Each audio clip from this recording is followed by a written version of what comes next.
While countries around the world continue to mobilize to contain the spread of COVID-19, mental health experts say we can't lose sight of an equally alarming issue. That issue is the long-term mental health impact the pandemic is going to leave on society. Paul Harrison, a professor of psychiatry at Oxford, says people have been worried that COVID-19 survivors will be at greater risk of mental health problems, and our findings show this to be likely. The COVID-19 pandemic is changing how we work, travel, communicate, shop and more since it came up. The COVID-19 pandemic and the resulting economic recession have negatively affected many people's mental health and created new barriers for people already suffering from mental illness and substance use disorders. According to the International Labour Organization, half of young people aged 18 to 19 are subject to depression and anxiety, and up to 20% of health care workers are suffering from anxiety and depression.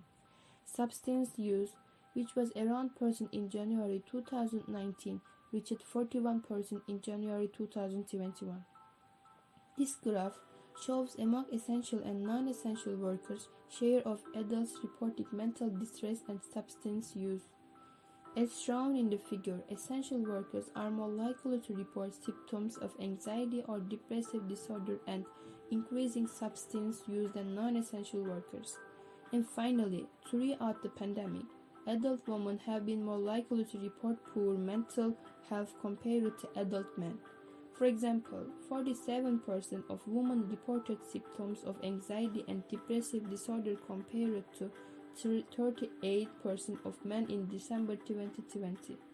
While some women in the workplace consider quitting their job or reducing their working hours, many cite burnout and household responsibilities as the primary cause.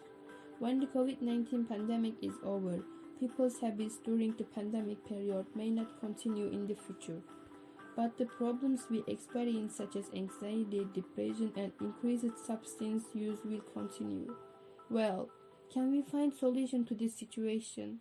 Of course. In the third video, I'm going to explain some solutions we can find to mental illness we encountered in the COVID-19 process.